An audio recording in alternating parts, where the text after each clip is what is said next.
It happens to 100% of us in our lifetime, and every one of us will experience it with someone else in our lifetime multiple times over. What am I talking about? Death. We're going to talk about death today and grieving. And we had just an amazing experience with our guest yesterday in person, Mr. Eric Rooney. And we're going to keep that going today. It looks like Catherine's having some technology issues. So, in the world of senior living, we always learn to pivot. And so, yes, we're going to dive into some emotional component here. It's going to hopefully touch us all in the way we need to feel it right now. And what's more important is that grief is going to be with us for a while, if not forever. And so we want to have some discussion around that, but also the beauty of living and dying. And we've got a couple, secret things from Eric in regards to what he's been working on that we're definitely going to share. So quick little message here from Serenity Connect, and then we'll be right back. This incredible show made possible by our wonderful sponsors, Assured Senior Living, Love, It's What We Do, and Serenity Engage, where care connects. Now, a brief message from Serenity Engage. Serenity connects aging service providers, older adults, and their loved ones in a single network. Our web, mobile, and smart assistance products power the network that enables real-time, HIPAA-compliant communication, collaboration, and education. When we care together, providers increase revenue and lower expenses, older adults receive better care, and family has greater peace of mind. And we are back. We are so excited for our guest that I am going to take no longer, but then to bring him in right now, Mr. Eric Rooney. Eric, absolute pleasure. Good morning, good afternoon, where everybody is. It's an honor to share the words and the experiences and the stories of everybody that we've had the pleasure and their life of being a part of. And thank you for having me. I appreciate it. Absolutely. We were blown away by what we had yesterday at one of our first ever, I'd say, monthly or bi-monthly meetup. Bi-monthly meetups, yeah. We had a fantastic discussion around grief and, death and dying and the importance. And we don't think about that at the holidays, right? Like everyone says, oh, the holidays, it's celebration. And it actually, there are many, many people who are struggling with grief in this process of celebrating the holidays. Yeah, it begins with actually happy holidays when that's painful for some of us. I heard it the other day and I'm like, is it? Because a lot of the things that we see in life right now seem to be on the contrary. So there's bits and pieces that are happy holidays, but acknowledging that it is the holidays and acknowledging that happiness can be a part of that, but also grief, I think, is really key too, and showing up in how we speak, which is a part of why I always am excited to share about all this. But yeah, the holidays, it's a lot to unpack in so many different ways. Yeah, and I think too, we don't mean just, I think we talked a little bit about this yesterday, Eric. Grief doesn't necessarily mean that person has passed, right? Can you elaborate a little more on how you kind of talked about the grieving in general, about whether it's, not necessarily related to someone passing, but other ways that grief is there? Yeah, I think as humans, we want to be able to compartmentalize life. We want to be able to name something in order to, on this pursuit of understanding it. And so we have this word grief. And I've been thinking about this phrase that I've heard, which is like, oh, good grief, which I'm starting to actually, I'm going to start using it now, which is let's have this idea of good grief. And let's also realize that it's not with the death of something or someone. That grief is this idea, which I believe is founded in really a lot of things in life. A yearning for a new relationship, a missed opportunity. It could be a profound loss of somebody who is dead, but it can also be the profound loss of somebody who is living. Mm-hmm. It could be the profound loss of somebody who's living with maybe a diagnosis of terminality, but it also doesn't have to be. I know in relationships, personally for myself, I have this profound grief of what I want my relationships to be like, and that they're just not. because I can only control myself. I can only show up as myself and have this hope that somebody else will. So grief is complex. What I do know is that grief it's made up of all the emotions, and they all can be held together in the same bowl of candy, if you will, in the same life bowl of sweets. There can be sadness in there. There can be a bite of joy, of when you're sharing these powerful stories of the life that you actually used to have before you jumped into being a full-time caregiver, or being a caregiver for a partner, or maybe through a breakup, or whatever it may be. There becomes all these feelings that you get to then have the pleasure of experiencing. And when we call it just grief, I think sometimes as humans, we then struggle to really identify, like, well, what is it? Well, I'm annoyed, I'm sad, I'm disappointed. Sprinkle it with some anger. And it's the holidays, when I'm seemingly being told happy holidays repeatedly. And I'm expected to show up in these spaces with a, hey, how are you? Oh, you're working in this job now. How wonderful. And it's like, let's take all that off for the holidays and meet each other as humans and realize that even in this idea of they may have it better and they do these vacations and they have these beautiful posts on the social medias with their families, that at the end of the day, they climb into bed too. And they have their heartaches and their pain and their yearning for a world of really just love and peace. I believe that's this underlying foundation of what we yearn for in grief. And all the ways we feel it, and the ways that we consume food, to the ways that we're heard about or we're told about these awful tragedies around the world. And many times we're also expected to think that, we are having this part in these things. And so when I think we can unpack grief like that and start to see, it's all of this really. It's the traffic in getting home, the countless emails that we have, the lack of nourishment and available options we have at the grocery store, and having to seek out healthy meals, the search for healthy meals, or a community that understands. And so the holidays, you've got all of that. And also the short days, the sunlight. I'm assuming most people that are listening and tuning in are in the United States, and these days are different. And if we begin to realize that we too are a part of nature, we can also find a little bit of relief in understanding, right now it can be tough to show up in patience, in understanding sometimes when the days are short, because as human beings, we're designed to slow down in winter. We're designed to be and emulate just what the trees do, losing their leaves. I'm in a bit more of a tropical environment in this room, but grief, there's an underlying part of that too, is we yearn to be a part of nature and for community for the holidays. That's really amazing. And we talked yesterday about what grief, oftentimes anger is really grief. And there are a lot of angry people on our planet. I don't know if there's more now than there used to be. I have no idea, but I certainly am running into more of them. And I try not to be angry. I sometimes find myself angry. And so say more about that anger is. And it's rooted many times in the masculine, and many times that is men.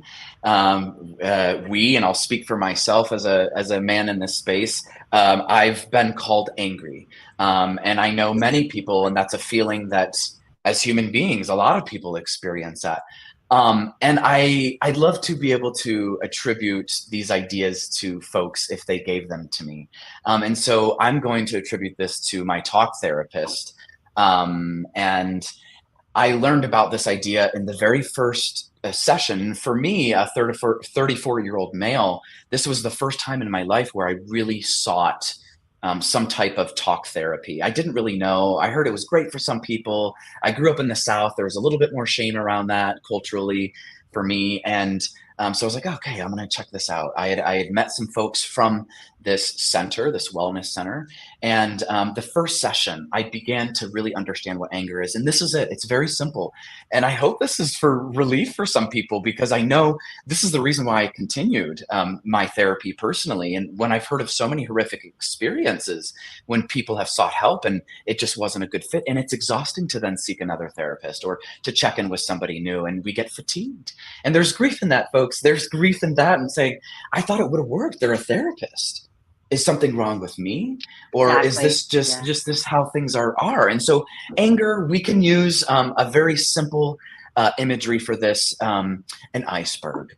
And so we're looking at a big iceberg, and we've cut it in half, and let's just pretend we've got a beautiful warm wetsuit around us. We're way out in the ocean. We're seeing it chopped in half. We're seeing some of it above the top of the water. There's some penguins, and then there's some of the iceberg that's beneath. Most of the iceberg is beneath, as they say. And underneath the iceberg is all of the emotions that a human gets to experience, which many times for the masculine is very difficult to be able to name. I feel sad. It's like some of the terms we used, I feel like in middle school or elementary school when people were bullying. I feel sad when you call me an idiot and I need you to stop. Some of these types of language. But underneath this iceberg is all of these things that make us human: sadness, joy, anger, annoyance, all of these things. And above is the one word, and it's anger. And so when I'm angry, or when I've been angry, actually, because this is a fun way I've been able to grow, when I've been angry, I've actually realized that it's this perpetual kind of grief that lives inside me, where I wasn't able to really name it before, or I didn't have the tools to say, oh, okay, I feel annoyed, or I'm missing, I'm yearning, because I feel this loneliness inside of me. Instead, it was just like, I'm fucking pissed, pardon my French, or I'm angry, all of these things, where it was not necessarily appropriate because it was kind of just like my stuff and what I was dealing with. And now having been like, my resources are connected right now, and I need my alone time. I need to spend time alone. So with my partner, I need some time alone. Thank you, but I just need some alone time right now. Or I feel sad, and so will you humor me by can we last minute make spaghetti tonight to celebrate somebody that I love, that was their favorite meal in this kind of grief space. And so anger really is in so many different ways, but I also think in the injustices that we have to witness many times in end of life care, or in many times care in general, there's this grief. And so we kind of get angry, but really it's this frustration with not knowing what we can do, not knowing how we can advocate for our loved one or even ourselves. Hey, doctor, I didn't really understand what you were saying. I know you said this is really important, and I heard a bunch of percentages, but I actually need to go home and sleep on this tonight, and I'm wondering if we can have a call tomorrow and just check in on some things, because this was a lot of information for me. There's grief in that, and there's this fear right underneath the iceberg.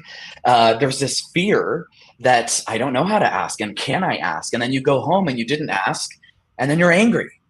And so I think, and again, putting that together with really whatever it is in life, I think just as us showing up as human beings, that anger word, I think really is just this grief. And it helps us actually kind of say that's okay. Because anger has just been this word that well, that's absolutely not okay. But that is part of it a little bit. And sometimes, maybe if you're angry, recognizing that you're angry, working on that in some type of healthy way. But I think that helps. Number one, getting back to nature and source, but number two, being able to honor yourself or the legacy of that frustration, that sadness, that disappointment, that annoyance in some way. I can think of so many things that make me angry in this grief world that I'm thinking in my head right now, and things that actually used to make me angry that I'm still working through, but it feels a lot better to be like, oh, I can see anger coming. I can see that. Oh, it's getting there. But right now And I'm then, actually sad. yeah, and exactly. And then seeing what's causing it. Is it hurt? Is it sadness? Is it whatever it is? Yeah, that's fascinating. And I'd love for you guys to talk more, both of you, about how that shows up for men. Women are a little more, I think it's okay societally for women to cry, for women to share their emotions more so than men. So I'd love to hear from you. Yeah, so I also do talk therapy. So I've been doing it since April of 2019. A lot. I think, Eric, you're right. A lot changed at that point. We just had, at that point, I had 2 kids. We just did another acquisition of a business. I mean, it was a very busy time. And I would think I was all over the map. I had fear of success or failure, right? I had to support, wife and 2 kids. There's a lot. I don't think I knew how to process it all properly. So there were times I was, withdrawn or pissed or angry or, literally riding a wave of everything.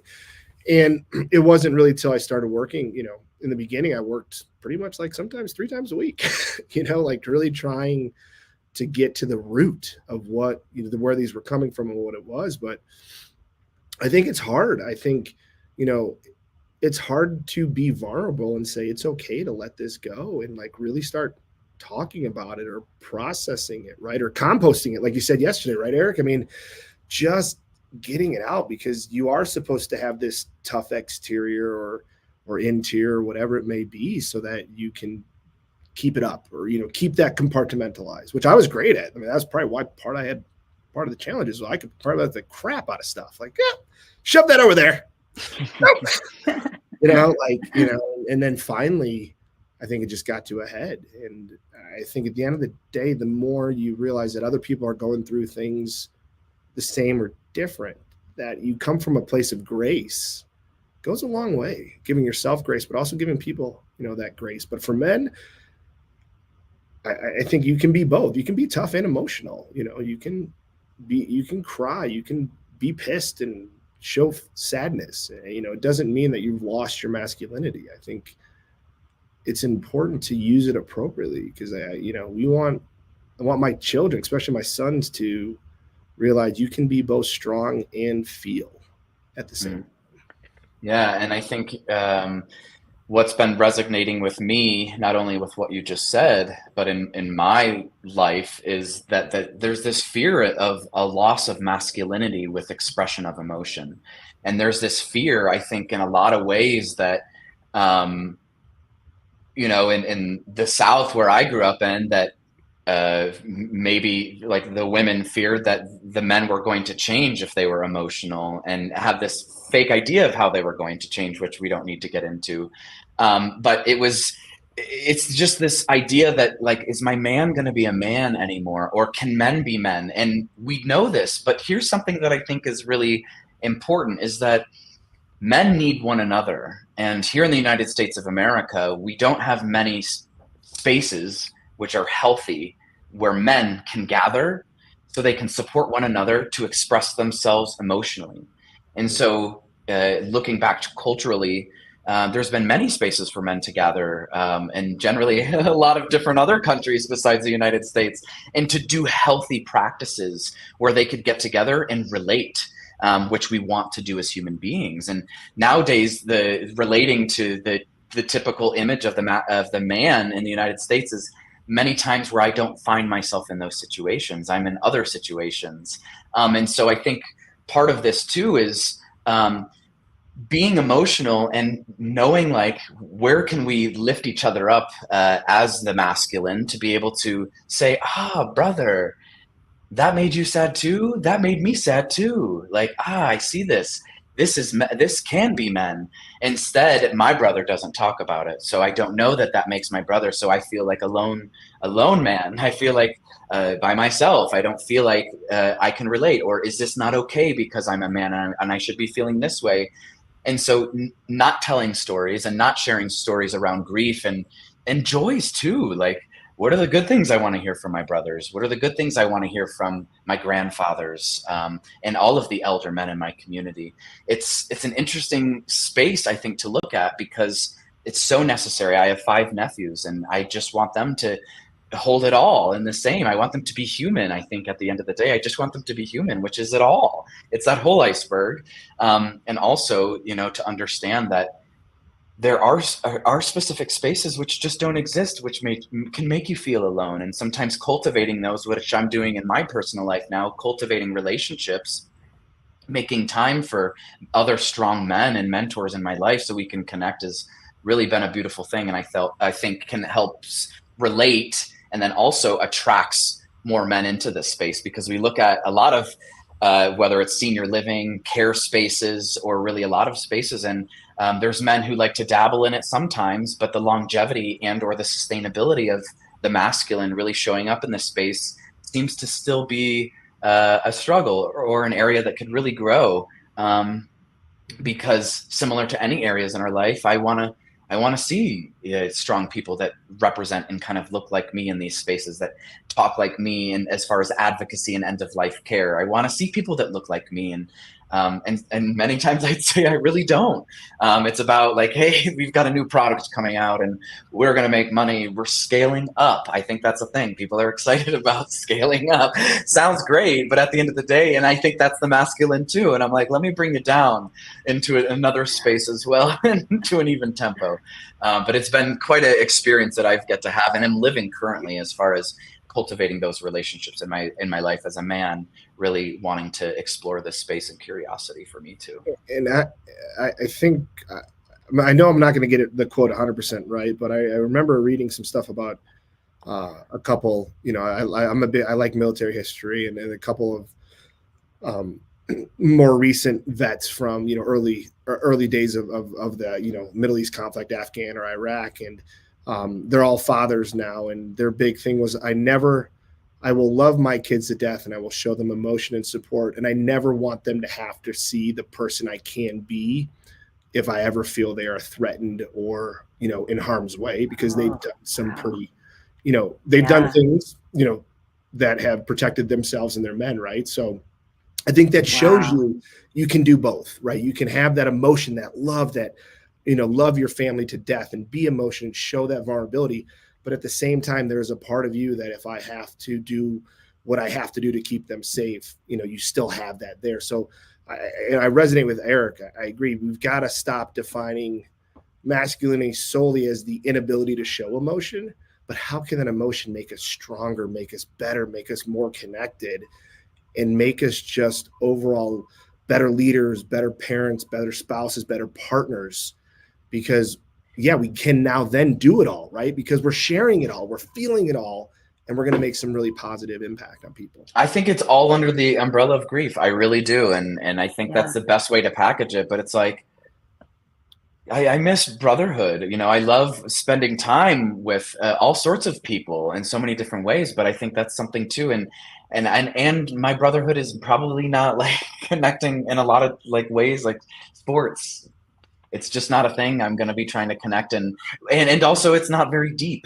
It's like, I yearn for this deepness, and there's not probably much emotion except anger, and I'll just say, and that's been my experience. I have two brothers and a father. And, I played football in high school. I've been a part of a lot of these different spaces, but at the same time, I think that emotional part is missing in what is perceived as this like ability to connect many times in the community. And so I'll just say that as it is, as I think about this a lot. This is fascinating. And let's come back, since we're at the half-hour mark almost, let's come back to the grief and dealing with that in the holiday time. I don't know that all of our I just love Jonathan Bryant is making comments on LinkedIn. Thank you, Jonathan. I know you have to run to a meeting, but thanks for joining us. The idea that you're a death doula, you also have a farm, and talk about all of the things that you do in sort of just a few minutes here, the things that you do to help people through this. I said it, through the grief process. With it's not the getting grief. through it, right? With the grief process. And it's just a practice. And look, you caught yourself, and not that anybody has to catch themselves, but I think that's the first step, is being like, okay, what did I just say? And we don't I think get that's beautiful. Through it. It doesn't go behind us, right? We get with it. We get with it. So really, I just care. Really, I do, as a basic four-letter word. And so showing up every day as a human being, I'm always trying to figure out, like, okay, how can I care more in ways that really align with me? And I think that's just living. And so really, I tend to the earth and I tend to people, and that can show up in the way of advocacy and education. It can show up in the way of teaching you how to garden and maybe sow your grief and, break it down like compost and grow a new garden, literally, as well. And so my journey has been, people say, oh, you do so much. And really it's caring for it all. It's caring for the spectrum of what life and living is, and that is dying, and it's being born. And there's a Japanese term, I can't think of it right now, but it means birth, death, and there's really no difference except for right now.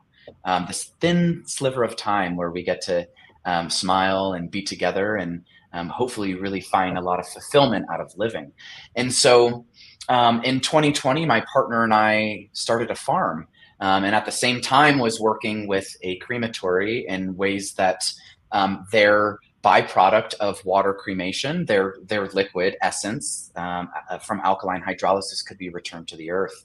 And so we opened a farm, and for the past few years have been working with really greener ways, and I put that in quotations because body composting or natural burials is really what we've always done, and culturally, until money came into the picture. But so at the farm, we work with returning people to the earth through natural organic reduction, human composting, or water cremation. And simultaneously, I began to witness this profound grief in end-of-life care, and why people weren't being treated with dignity, and why I wish I would have known this sooner is the number one thing I hear.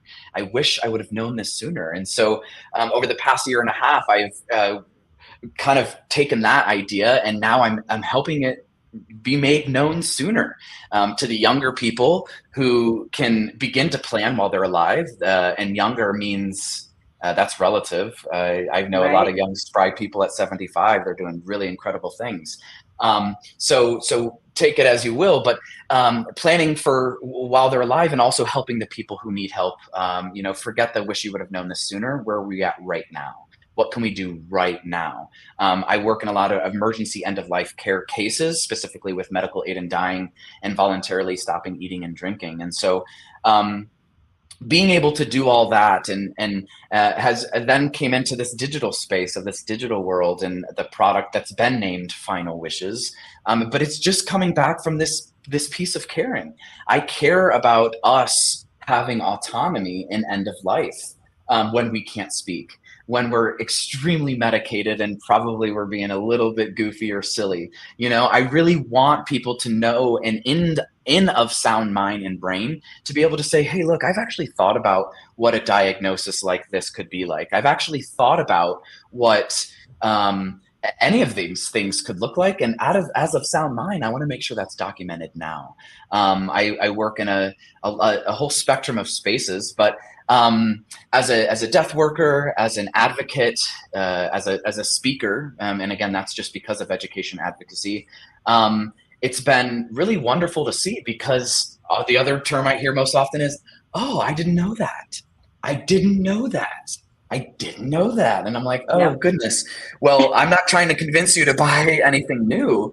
All I'm just trying to remind you is, hey, you're going to die. And why don't we just plan right now? Let's just set aside some time to talk about, let's just run through some scenarios, as I do with my parents. Just running through scenarios of like, hey, what would this look like for you? If you're not able to speak and you're very ill, what would this look like for you? And it's very different from person to person. I simply want to encourage people to have and know all their options so that they can make their choice, because that's a good gift to give. That's a good last gift to give. When they say, oh, my grandma, we were able to honor everything she wanted because she had it all planned out. And then the grief looks a little different because you're not rushing and making these decisions, and nor having to decide later on, did I do the right thing? I had no idea. Uncle Bob didn't have a plan, and he didn't have anybody else. And we had to stop everything we were doing. And I was worrying about paying my mortgage or my rent back home. And then I had kids, and then I had to go out, and then we were planning a funeral, and we had to write the obituary. And then I had to come up with all these things that people seemingly have to do so rushed becomes compounding. It compounds your grief in a way. And so I do all of those things. I really just, if I haven't done it, I'll do it. I look at it right in the face of it's like, I love that. I've done it all. I truly have done it all, except for delivering a human being into this life. Or sorry, I wouldn't deliver it. Just kind of catching it. A woman would. I love that. Right. So I'm Aaron, not delivering anything. I have a real quick question. What do you think do you have an idea of percentage of people that are either prepared or unprepared for their final wishes, I'll call it? And we'll, I don't, but only through my conversations with thousands and thousands of people. It is a shocking, well, not maybe to some people, it's a shocking amount how many people do not have some of the basic documentation. And I would say it's 85% or higher for sure. 85% or higher who don't even have one document, not even one. I'm not surprised. In the work we've done, we've had families that have had to scramble with dementia diagnoses. Like, I don't know if we did that. I'm like, well, you need to talk to somebody, because can they legally sign now? Like, can they even do this now? Like, that is my bigger concern. I tell people is like, you have all these great ideas, but can they actually execute? Like, is that going to be a valid, execution? So, and then it really, if we want to talk about truth and advocacy and options, like sometimes when people are vulnerable, this is what happens when people get confused or make irrational decisions when they're vulnerable. And so this is such a precious time if they don't have those documents. And many times, who are the people in the community we can go to say, hey, look, my dad just got this, my mom's losing it, we need to do something. Who do I call? Right. And that's, as a culture, there's so many, who do I call in so many different cases? And it's because a lot of times our elders are not at the center of our community, because that's who we would call. And so who do we call? I'm here for support. I'm here to offer that advocacy. I tell people all the time, I'm not this untouchable person. If you want to go get coffee and have some dinner, let's connect. Come over to my farm, check it out, because all I want people to know is I just want people to have care. I just want people to know I so badly, I will do everything. And I truly mean give everything I have just for the dignity of other people. That's it. And I feel like that's on the basic level of us, right? Of human beings and of love. And I think that's what caring is. That's what that word means to me. Wouldn't it be Eric, we're in Colorado, and your farm is in Colorado. Do you work with clients outside of Colorado? If someone I do. Yeah. And strictly because I believe in choice. And I know a lot of the things, Colorado's a leader in really, we'll call it autonomy for all intents and purposes, in death and dying, for what it's worth. Because of the 5 burial options that we allow here legally, and the ways that you can also proactively address terminality or a more immediate terminality through a diagnosis, and that's specifically medical aid in dying. However, voluntarily stopping eating and drinking is legal in all 50 states, and that's really many times where I just educate and empower people and how can they work with the laws. This is all laws, and I work state to state according, because it's all different. It's important to know and understand, to know what your rights are with where you live. But yeah, that's really the reason why I work outside of Colorado. I really work more hyper local, but I really want to go big right now so everybody can really understand and start to question, because when we can have conversations about end of life and we can make them more normalized, then we can begin to say, we have a crisis here, because I talked to my doctor and he didn't know anything about medical aid in dying. And that's the truth. I talked to my doctor about it and he didn't know. And so Colorado is very unique in a lot of different ways. And I think that's really what I want to focus on. And personally, for me as a human being and imagining myself as nature, I'm really focused on what my roots are and what raised me to me. So that's being raised in South Florida. So I'm looking at the state of Florida, and I'm looking at South Carolina and North Carolina as ways to begin with what I can do in this lifetime, the short years we have here to grace our presence, but certainly work with clients coast to coast. And I think, so I wanted to make sure that the people who are listening know that you are available. They can call for maybe a consultation if they're outside of Colorado. I had another thought, but of course it left my mind. So we'll continue on. Yeah, write that down. All right. Yeah, it'll come back to me, as Francis knows. Yeah. All right. So if people want to get a hold of you, Eric, what is the best way to get a hold of you? I would say email is probably the best way to get a hold of me. It's regenerationearthco @gmail.com. All of this can be accessed through the website, regenerationearth.org. Sometimes it's easy just to remember that, regenerationearth.org. I believe in a regenerative mindset around death so that we can proactively live a regenerative life. So regenerationearth.org is a spot where people can find me and really kind of list out in a way that hopefully everybody and all types of learners can digest specifically what I do and what this nonprofit and the people that we serve. And really just advocating for all of it, and any age group, because death affects us all. I was a former middle school teacher, and I believe some type of death curriculum should be implemented in our public schools, especially if we're having classrooms many times that are found with tragedies. And so I believe that if we can focus on some of those things and have it a part of our life in our culture, that we can begin to discover maybe a little bit more prevalence of peace and love, because we have this understanding that life is truly precious. And here we are, just a little blip in this birth death idea. And so regenerationearth.org is the best way folks can find me there, and probably attending an event and coming to something. There's so many different people in the community that are doing wonderful events that I get to support and be a part of.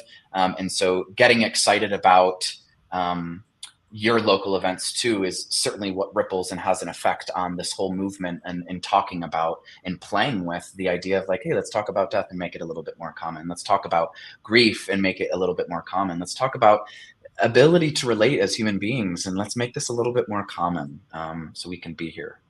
Great. It's so great. And we've talked about how COVID has impacted everybody. Because we work in the senior care space, we know the impact not only on older adults and their families, but on the staff who is supporting them. So my wish for anyone who is listening to this is that you take this in, that you realize you're not alone. And if we can start talking about it together with respect and dignity and grace for each other, we can make a big difference in the world. And there's so many beautiful people that have and or the ability to connect with resources. And so if anybody, maybe I'm not a good fit for somebody, and that's okay. And maybe none of us are a good fit, but we can ask and at least advocate for ourselves for and with dignity, to say, hey, look, we're not a good fit, but these are some of the resources I'm looking for. Do you have any idea of, this can help me out? And so that's another thing too, is as grief unites us all, and as this season and life, we need one another. So anybody, that's an open door policy. There's no resources needed to exchange the ability and the stories that I have to share with you. And so anybody, regardless of funds or not, that is curious about anything, I always love just sharing my voice. That's free, my voice, to be able to share that. It's wonderful, and we appreciate it so much. Francis, what do you think? Well, I think we've made, it's a great start, right? I think, as Eric said, keep it going. I mean, voice is good. Yep. So share your voice, share your talk with one another. I mean, we don't need to always do everything with a stinking device, right? I mean, sit down, have coffee, go to dinner and talk. You'd be surprised what can come from just a simple discussion. Yeah. And can I tell you, every time I see Eric, I get the warmest hug, and it means so much. So we can also hug each other and share that warmth. Eric, thank you so much for your time today. It's always powerful, and I love the message we have. Our audience is very, very interested in this topic, and I'm sure we'll have you back on in 2024. Hard to believe. Yeah. Coming up. Everyone go visit regenerationearth.org to learn a lot more about Eric and his continued work. And as always, have a wonderful rest of your week. Be kind, go out and pay it forward.